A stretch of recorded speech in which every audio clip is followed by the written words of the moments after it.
Alors bonjour, chers étudiants. Aujourd'hui, nous allons enchaîner par rapport à ce que nous avons déjà commencé concernant le droit des services publics. Si je me rappelle, on a déjà traité la question des principes, d'abord la définition de la notion de service public, les catégories de services publics, ainsi que les principes qui régissent le fonctionnement, l'organisation et ainsi que le droit des services publics.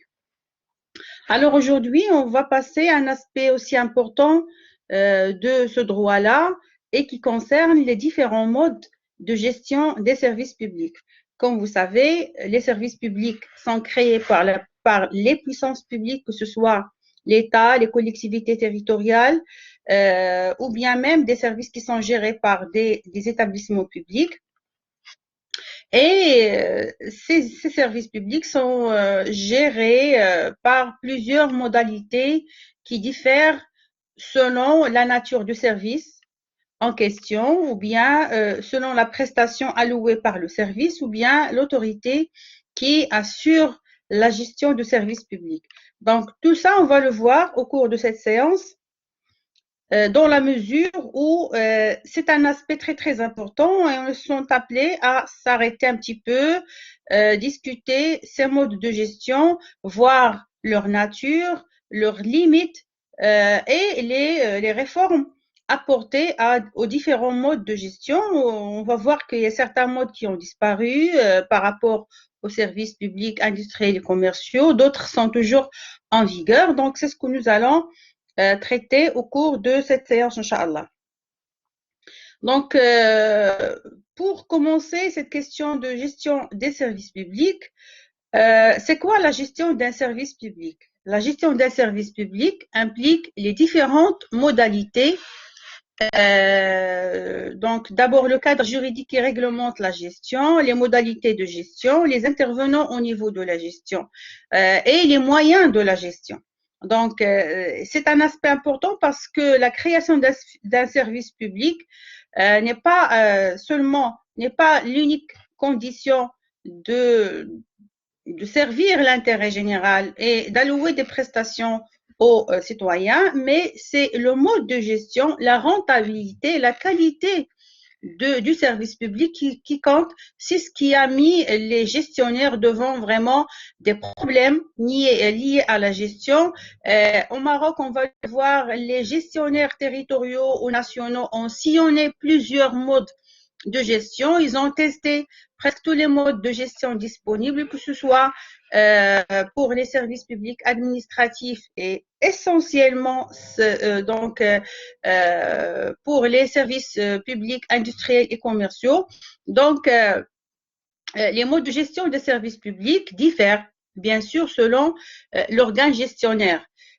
Si l'organe gestionnaire est un organe public, donc il agit selon les normes de droit public, on va voir donc ce type de gestion, ou bien si le gestionnaire est une personne privée, une entreprise, donc un acteur de droit privé, un acteur économique, on va voir que le mode de gestion diffère ainsi que le cadre juridique applicable à ce type de gestion.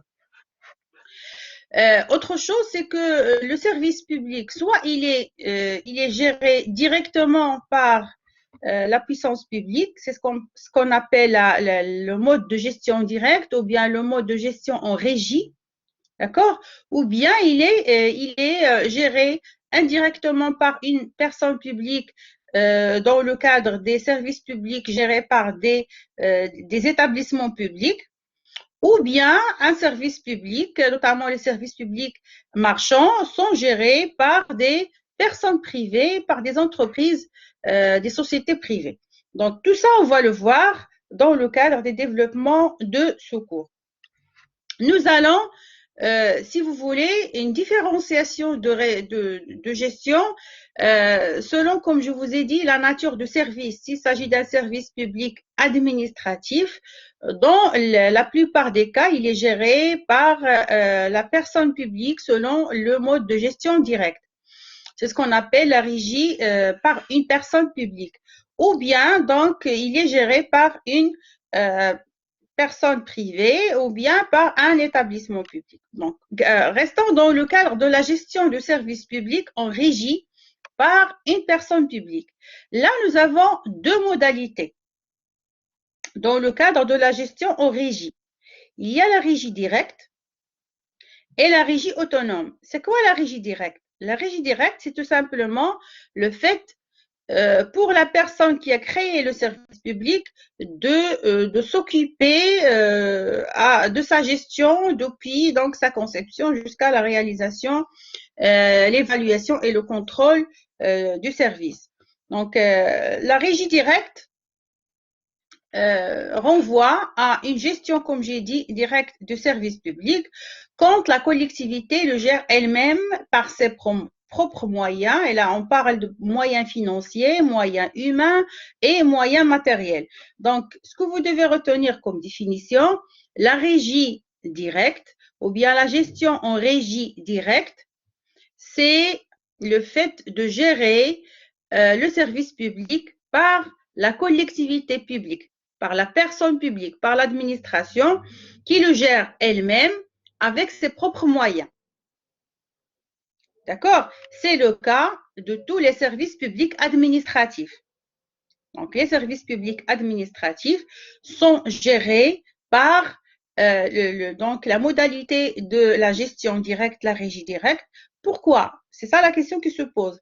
Pourquoi? Parce que, comme vous le savez, la gestion des services administratifs, ça entre dans des compétences de souveraineté, les compétences régaliennes de l'État et qui ne sont pas concédées. Par exemple, dans le cadre au niveau territorial, la gestion du service public administratif liée aux attributions administratives de la commune, par exemple, le cas de la gestion de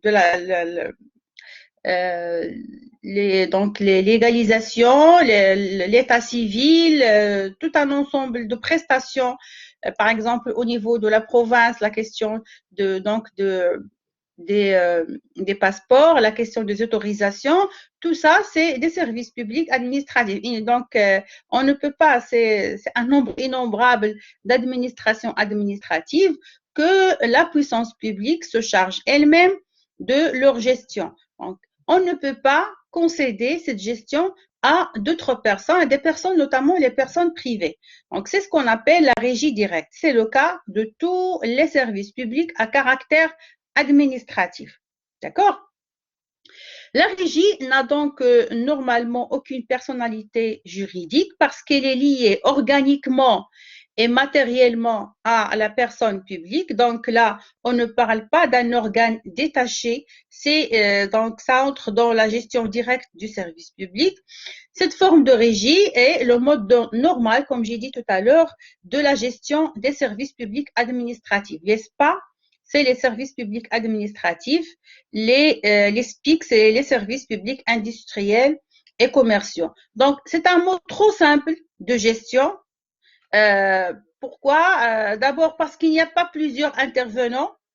La même personne qui crée le service public se charge de sa gestion et par ses propres moyens. On a parlé des moyens financiers, humains, matériels, etc. Et ce procédé permet à la personne publique de conserver la maîtrise des décisions.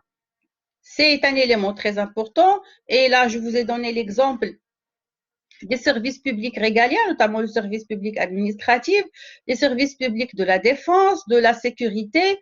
C'est des services publics qui ne sont pas concédés, qui sont soumis à la gestion directe, c'est la régie directe.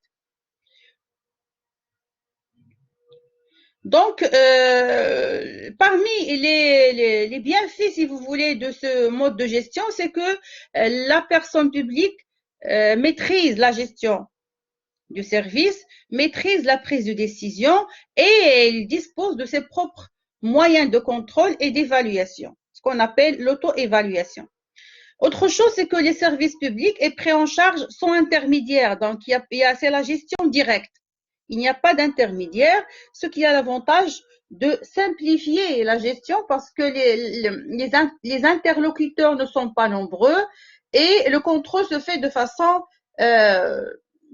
simple. Donc, ça engage la collectivité publique et ça permet la simplicité et la maîtrise de la décision, ce qui a l'avantage de la simplicité et ça permet d'en assurer un plein contrôle.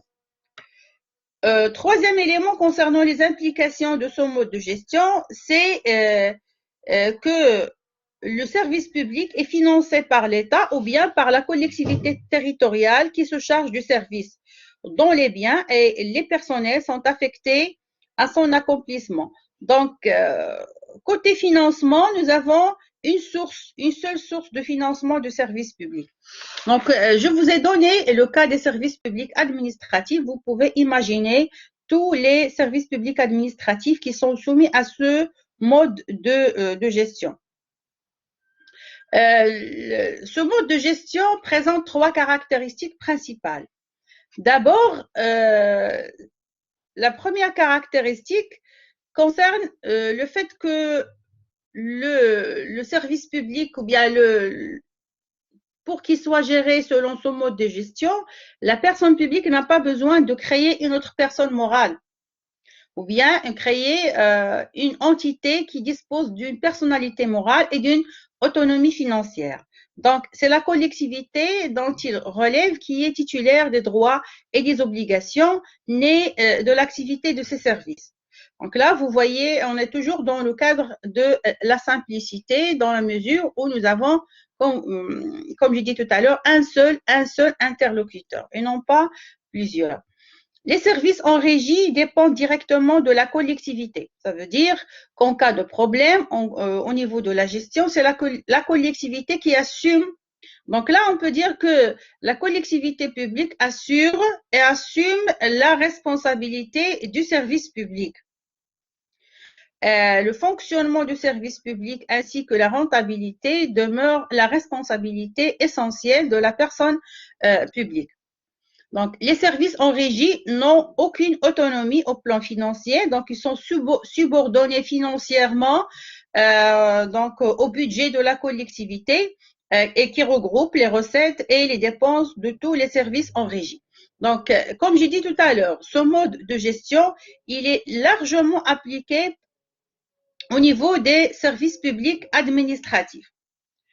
Pour la deuxième catégorie de gestion en régie, donc là, pour schématiser ces modes de gestion, on a dit au départ, comme à titre de récapitulation, si vous voulez, on a dit au départ que les services publics sont soumis, dans le cadre de leur gestion, à plusieurs modes. Nous avons plusieurs modes.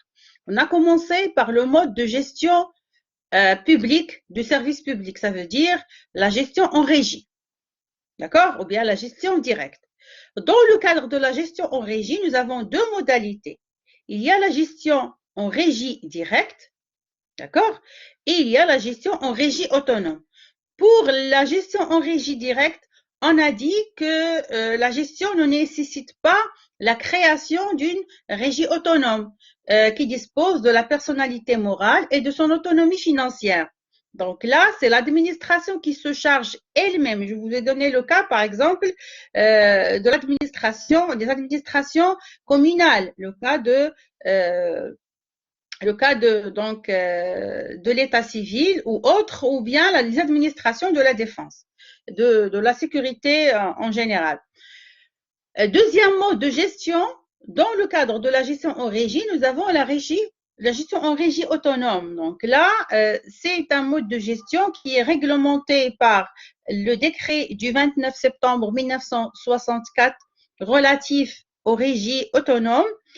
Dans le premier article, il dispose que pour assurer l'exécution d'un service public à caractère industriel ou commercial, et là je souligne là le service public à caractère industriel et commercial.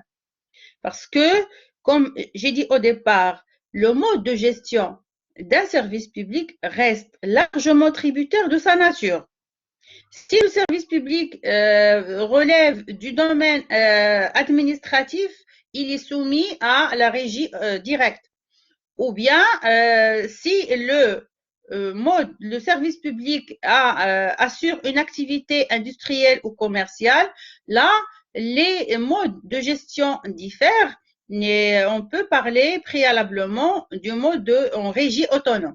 D'accord? Donc, si le service public est un service public industriel et commercial, donc les conseils communaux et les comités de syndicats de communes, c'est des comités qui n'existent plus actuellement, peuvent décider de créer une régie dotée de la personnalité civile et de l'autonomie financière. Donc, les conseils des collectivités communales ont le droit de créer des régies, ce qu'on appelle les régies autonomes. Et ces régies-là ont existé depuis 1964 et assurent la gestion des services publics industriels et commerciaux, comme le cas par exemple du service public de transport. Les régies autonomes sont toujours, c'est des régies qui sont toujours en vigueur, qui existent toujours dans certaines villes marocaines où, par exemple, on gère je vous donne le cas de Meknès, où il y a toujours la régie autonome de distribution de l'eau et de l'électricité, la RADEM, la RADET, la RADEF à Fès. Donc, ces régies sont toujours pratiquées dans le cadre de la gestion des services publics industriels et commerciaux. Mais la création de la régie se fait par le conseil, c'est vrai, donc il est lié au niveau de la création de la régie à la décision du conseil communal, mais une fois que la régie est créée, elle dispose de son autonomie, de sa personnalité civile et de son autonomie financière, ce qui permet à la régie de gérer le service public de façon autonome, d'avoir son propre budget, d'avoir ses propres moyens financiers, ses moyens humains, ses moyens logistiques et matériels. Donc là, si on veut faire la distinction entre la régie autonome et la régie directe et la régie autonome, on va se référer à ces éléments-là. Dans le cadre de la régie directe, on ne crée pas une personne morale distincte de la collectivité. On reste toujours dans le cadre de la gestion interne, la gestion directe du service public, et ça concerne essentiellement les services publics administratifs. C'est le cas de toutes les administrations. Pour le mode de gestion en régie autonome, donc c'est la personne publique qui crée le service public, qui crée donc en même temps une régie qui dispose de la personnalité morale et de l'autonomie financière, mais qui reste largement soumise au contrôle financier et administratif de la collectivité territoriale. D'accord? Donc, c'est les éléments qui vous permettront de faire la distinction entre la régie autonome et la régie directe. On est toujours dans le cadre de la gestion et là, on parle en droit administratif des modes classiques de gestion des services publics. Donc là, on va parler de la gestion du service public par un établissement public. D'accord?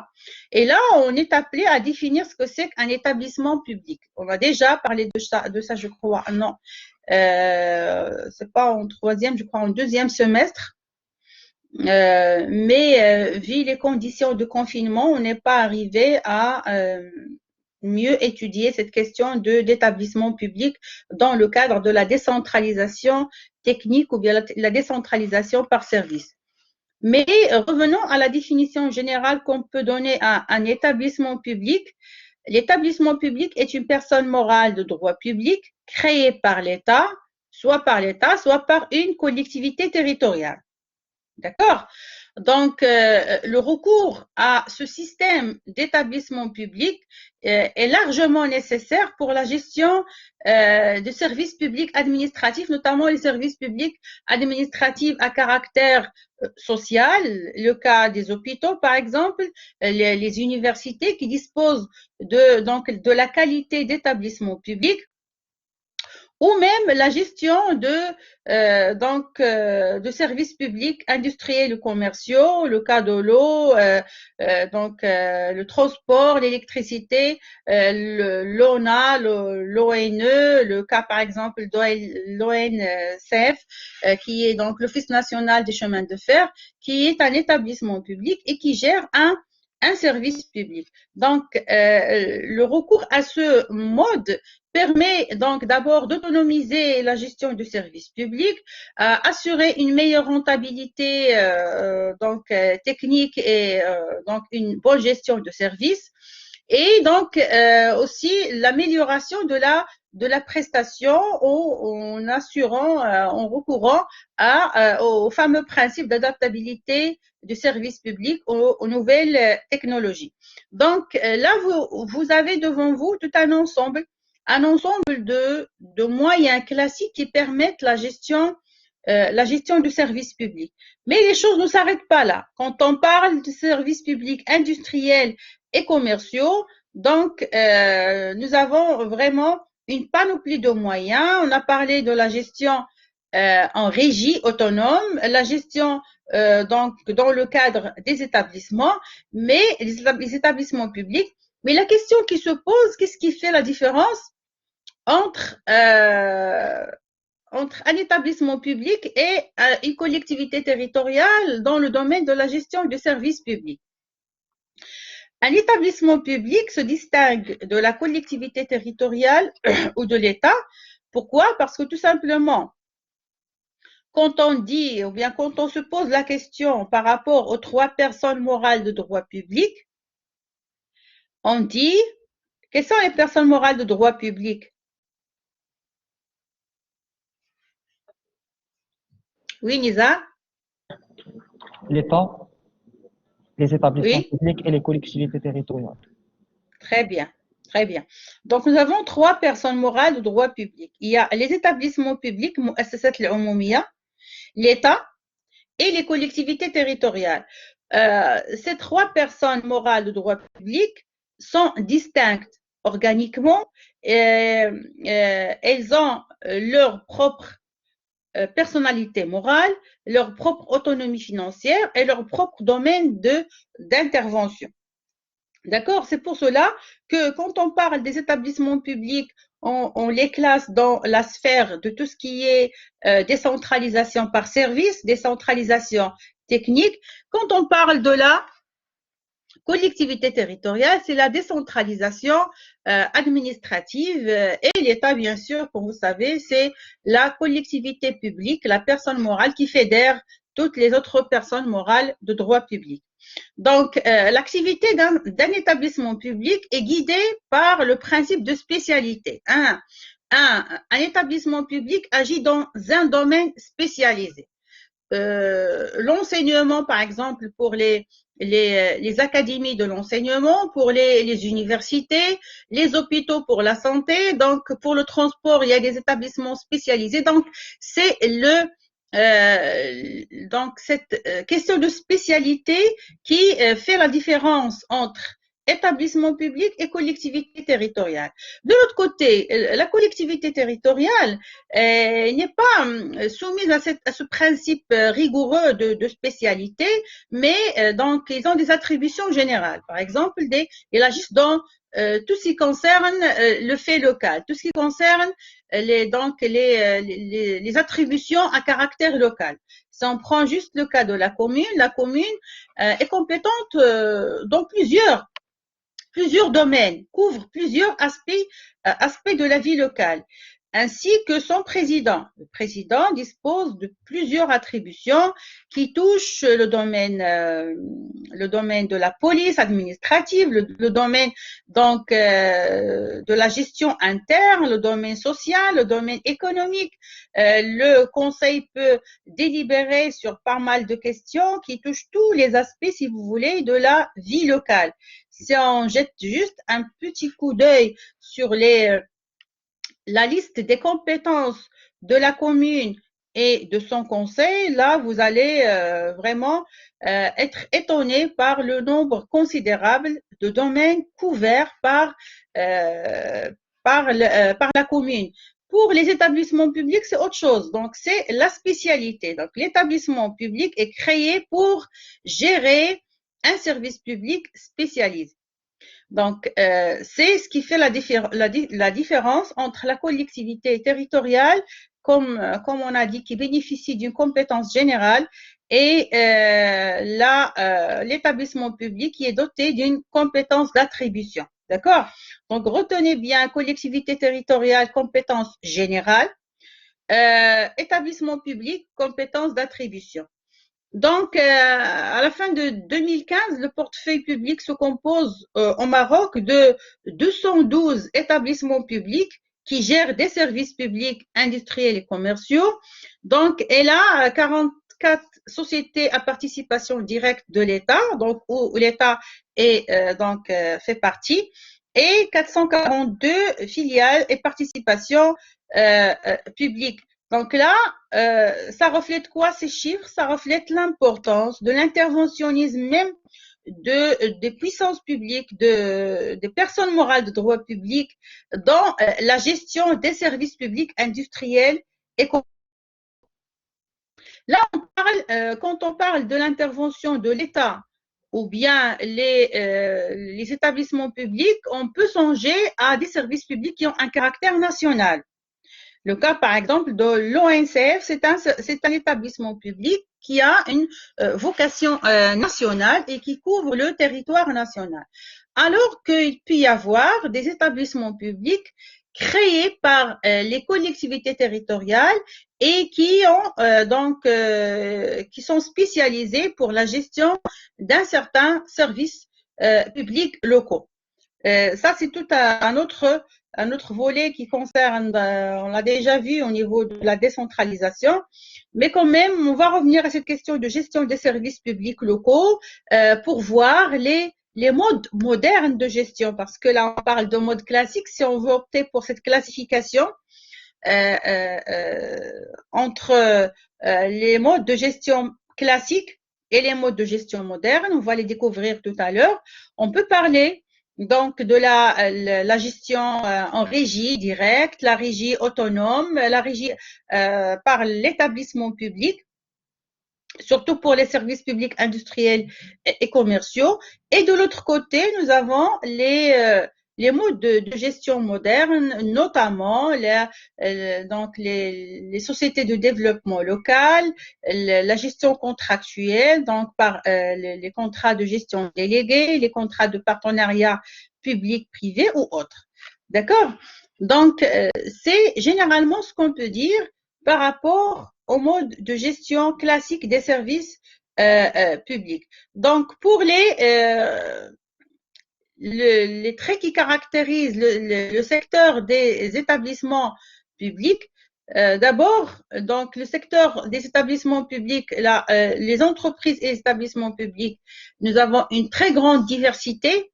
Qu'est-ce qui justifie cette diversité? C'est tout simplement la diversité des domaines gérés par ces établissements publics. Et nous sommes partis du constat que le principe de spécialité domine donc l'intervention de ces services publics.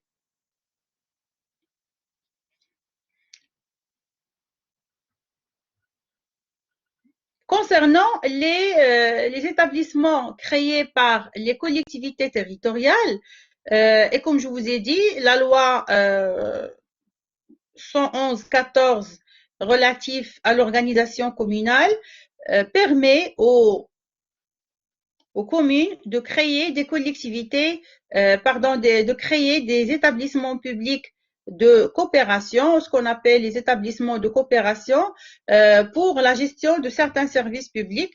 Donc, et là, les lois organiques des collectivités territoriales prévoient des modalités de coopération entre les différentes collectivités par la création des établissements de coopération.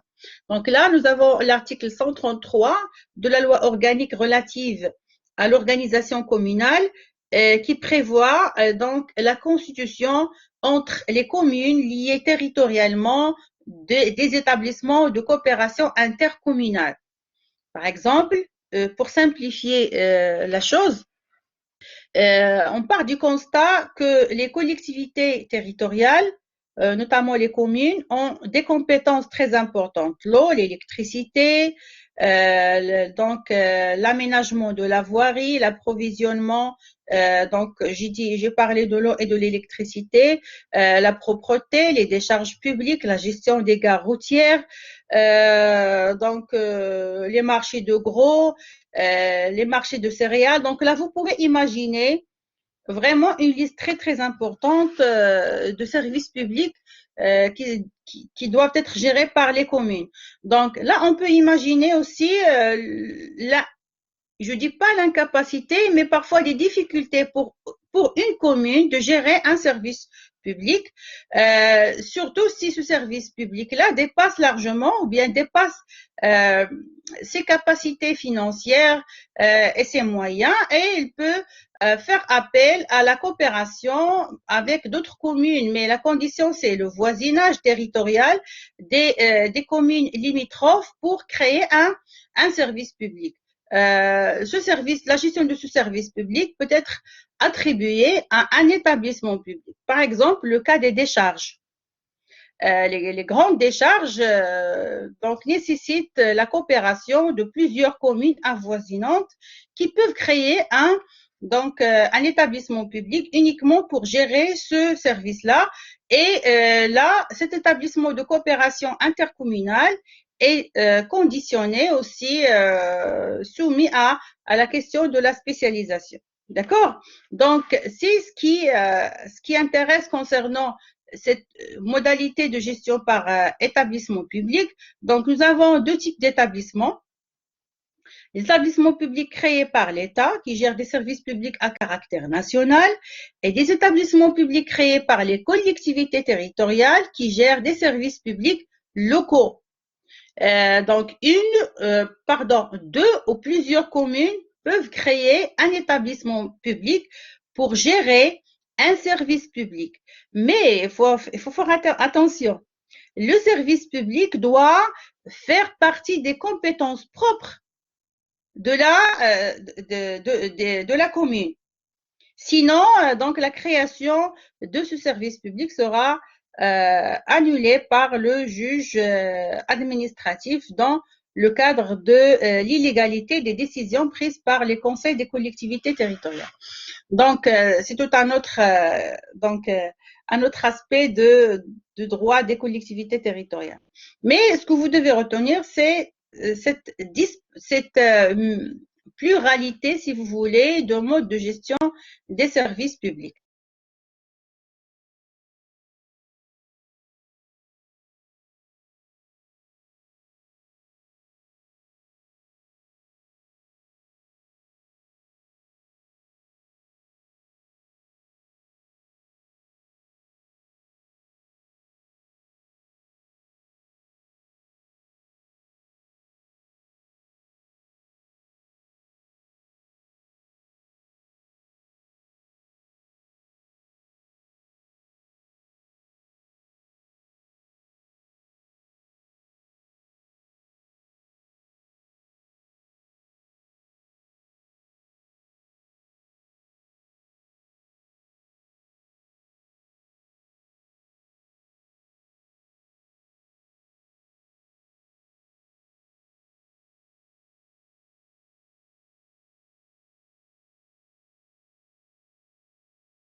Bon, bonjour. Alors, je suis désolée, j'ai eu une panne d'électricité et le courant s'est coupé. C'est pour cela que